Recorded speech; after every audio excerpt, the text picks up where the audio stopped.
What's up, ladies and gentlemen? Welcome back to another solo leveling Arise video. Alright guys, we have quite a bit to talk about now that we have the announcement of Mayin and what she's going to bring to the table, including the announcement that Tusk is in fact out. Let me just shorten my window so you guys have less of me and more of the game. We're going to talk about the change in meta. Now, if you guys don't know what the meta currently is, the meta is pretty straightforward. The meta has always been crit rate, crit damage, and attack. Attack has been the main meta pretty much across the board for everything. Now, that of course applies to Juno. Now, the meta I'm referring to is also going to be switching over from skill-based to more core-based. So what does that mean for you as a player? Well, things are going to look a little different now. All right, so first off, let's talk about the Hunter meta. The Hunter meta has always been Cha. Cha has been the meta. She's been the best DPS in the game by far. And now Alicia's come out, and we're now seeing a pretty big, like a pretty substantial change in how the game is played. With Cha, it's pretty straightforward. You do waltz, you build up your crit rate, you do branded, you get that debuff off, and then you do massive amounts of damage using crit rate, crit damage, and attack, right? With Alicia, it's similar, but now it's more organizing your abilities to stack your frost in order to do more damage with your bitter ice cold spear, right? Which is going to be this skill right over here. Or bitter cold spear, sorry, not ice cold spear. Bitter cold spear, which essentially is her core attack, which is Frost Arrow, becoming that brand new skill. So you guys can see right away here with core attacks, she does 1,400% of the user's attack, which is massive amounts of damage. And with that being said, if you look at someone like Cha's core attack, look at that, it's even pretty high too. So core damage is now starting to become a thing that is going to be taking over quite a bit. And that's a great thing for us as players, because a couple things to note about core damage. Number one, it doesn't consume MP, right? Because you can see here, it's just basic attacks becoming that. And then secondly, it's something that actually has a very powerful effect at the end of the day and also has elemental damage. So a majority of players, if you or units right here, you can see there, the core damage does actually quite a bit of damage across the board. So keep that in mind. Now, the way the meta is going to switch here is for three reasons. Okay, number one, artifacts. Artifact meta is going to change quite a bit here. If you don't know, I've already done the testing for you guys. You guys can check out the numbers. The solid foundation set over here is your core attack foundation set. Okay, essentially what happens is it increases your basic attack damage by 18%, which is important because when you do basic attacks, you build your core up, right?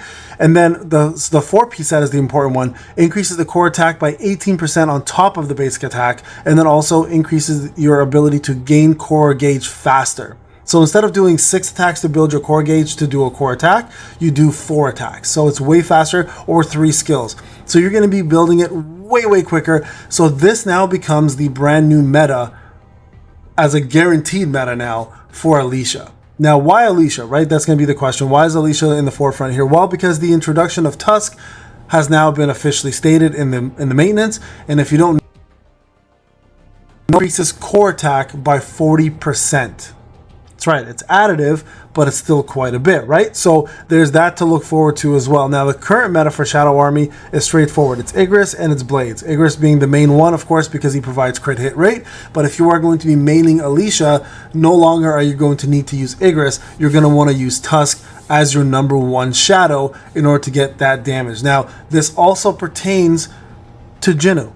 And why to Jinnu? Well, I'm going to explain to you shortly. The reason why Jinnu is going to matter so much for core attack, and this is not currently, but it will be coming very soon, is that when the Phoenix Soul weapon comes out, that is also a stacking core attack weapon. The more times you cast your ultimate, the more stacks of the core attack you get, and when you unleash your core attack, you do massive amounts of damage. Now, if you don't know this already, with Alicia, her core attack is extremely important because of this following reason, right? So when her core attack changes to Bitter Cold Spear, she can stack it up to 3 instances, allowing her to do 60% per frost instance, adding up to 180%. And then if you get her over to a 2, it'll give her 5 stacks as well too, pushing it to this 180% that you're looking for, okay? And that stack is infinite. It doesn't go away until you actually do your core attack. So if you can imagine, the 180% and then add an extra 40% from Tusk, add an extra 18% from your solid foundations, so that's 58% right there. And remember, Tusk 40% is only at his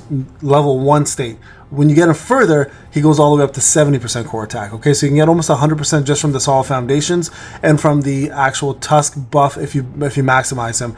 And then lastly, the main reason now to switch over to Alicia being your main DPS is if you do have her already at A1 or A2 or whatever the case may be, you're going to now also have the ability to use Mayin. Now, we don't know Maylin's numbers yet because she's not out yet, but she is being introduced on Wednesday.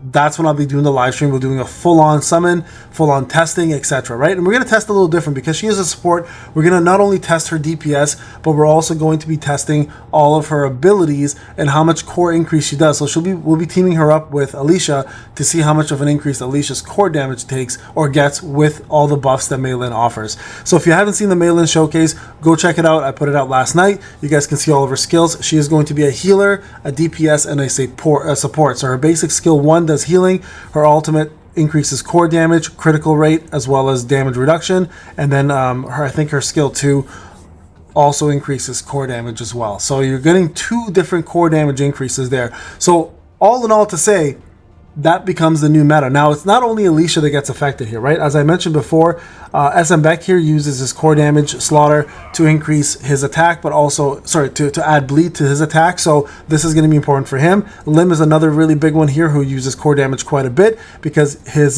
shoot and maneuver changes his basic attacks to his core attack instantly, giving you the ability to do core attack very often. And this is one you definitely want to skill up if you plan to use Lim as your main breaker or as a DPS as well too. So that's going to matter quite a bit too. And someone like Dongsu, whose core attack also has a really high percentage, is going to be really big here. And even Beck, right? Because he does breaks plus his core attack is really nice. So you have quite a bit of units here, guys, whose core attacks actually do quite a bit of damage across the board. And now that the meta is shifting to core attack, you're going to want to focus on that. Now, I mentioned this yesterday. If you are wondering to pull for Mayin, the only caveat here I would say is if you didn't pull for Alicia because you're saving for Thomas, then don't pull for Mayin. Like I said before, Min is going to be... Damn, Jinchul, calm down, bro. Don't look at me like that. Min is going to still be the #1 support in the game. And the reason behind that, he doesn't support core damage, but he does support everything else, right? So if we look at his skills, we all know that Heavenly Blessing gives you guys the following, right? Gives you the same crit rate, but also gives you crit hit damage. So if you still want to continue using the Cha route and using Igris, then Min is more than enough to take care of business for you. The only thing to remember is Vulcan and the rest of the Demon Castle, up to this current floors that it ends, which I think is floor 25, they're all weak to water. Okay, so if you don't have Alicia and if you don't have Mayin, if you don't have Sa, right, you're going to be missing out. And by that I mean you're going to be missing out on the elemental advantage. So that's the main thing to remember. Yes, Min is more than enough on every piece of content. I still consider him to be the best unit in the game for support, even with Mayin here. So you can definitely still substitute her for him. But of course, you're not going to get that extra core damage from him, especially if you plan to use Tusk alongside Mayin. Min won't give you that same impact. He will give you more crit damage, of course. He will give you the crit rate and the damage increase, which is all really good things to have. But of course, you're still going to be missing out on that key element, which is the core damage. So remember that when you guys are doing this, it is going to be... Oh, and also Min gives you power gauge increase, which she does not do. She gives you a damage reduction, but he gives you power gauge increase, which I'd rather have that anyways, to be honest. So keep that in mind, guys. So when you are now building your units, anyone who focuses on core, you're probably going to want to switch to Solid Foundation. So that is a new meta there. Until you get the new, obviously, you get the new artifacts, then you guys can play around with that. But for now, Solid Foundation for sure is going to be the new meta. I would 100% be using Tusk with Mayin if you have Alicia to push out as much core damage as you possibly can. And your skills should now focus on leveling this up as far as you possibly can go, because that'll push the most amount of damage for you as well too, on top of what you're going to get as buffs from those 2 characters and the Shadow. All right, guys, this is Payne. Thank you for watching. I'll see you guys in the next one. Take care.